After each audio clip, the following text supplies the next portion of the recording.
So now let me tell you a little story about the hamster. I would let Joey, because that's what I called him, run around in my bedroom. And one day, I was in my room, he's running around doing his thing, and my mum called me.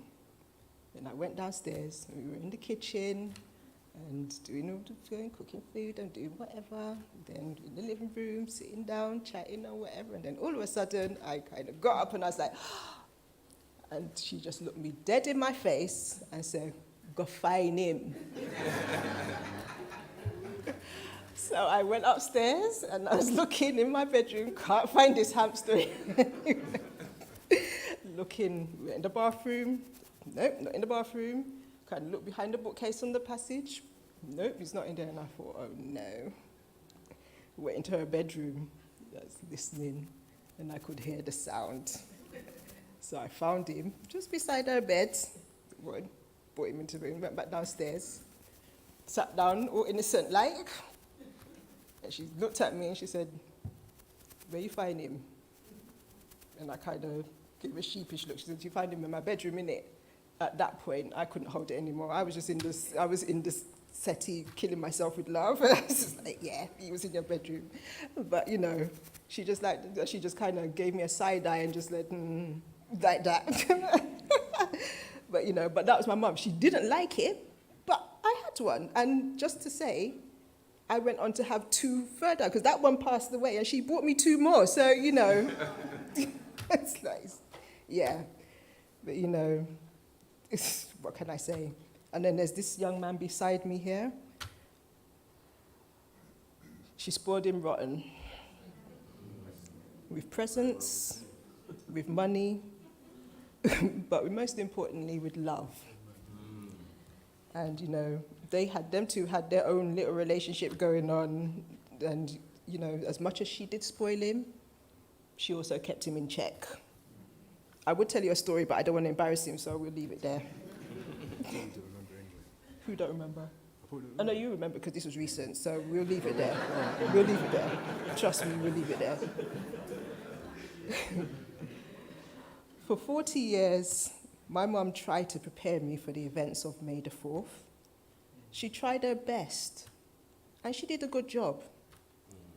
Because as much as I cried that day, I also smiled, as the peace on her face was a wonderful picture to see. Her scent was also comfort. It was at this point, I'm just going to say this, that I decided that I would request that no one wears black at her funeral.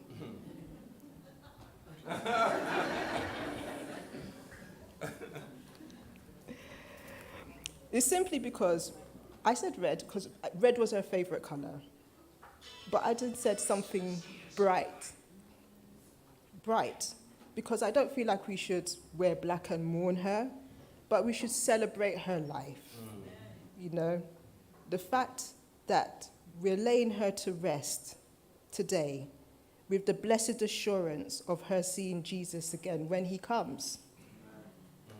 Because even through her ill health, she did not let that stop her ministering to the people around her, whether that was at the hospital. I know she spoke to Muslims, Catholics, people from the LGBT community. Nobody was out of boundaries for her. She went in there,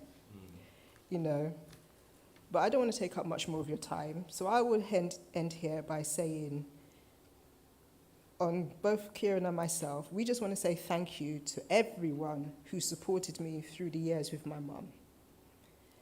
And I want to say thank you to the carers and her transporter friends, because she made friends with her transporters as well. The nurses at the diocese unit were another set of friends that she actually had.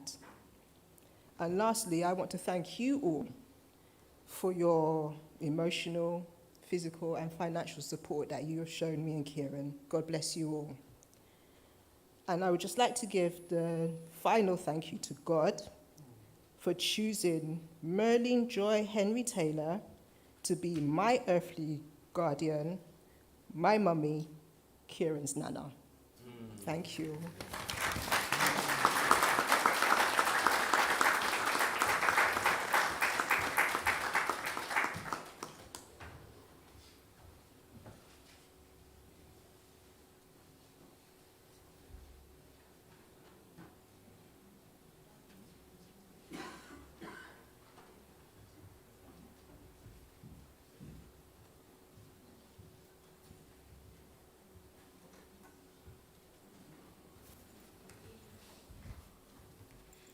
Good afternoon, church.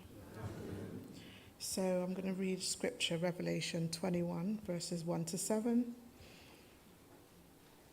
And I saw a new heaven and a new earth, for the first heaven and the first earth were passed away, and there was no more sea.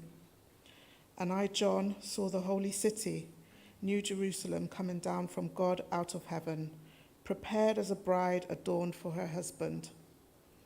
And I heard a great voice out of heaven saying, Behold, the tabernacle of God is with men, and he will dwell with them, and they shall be his people, and God himself shall be with them, and be their God. And God neither sorrow nor crying, neither shall there be any more pain,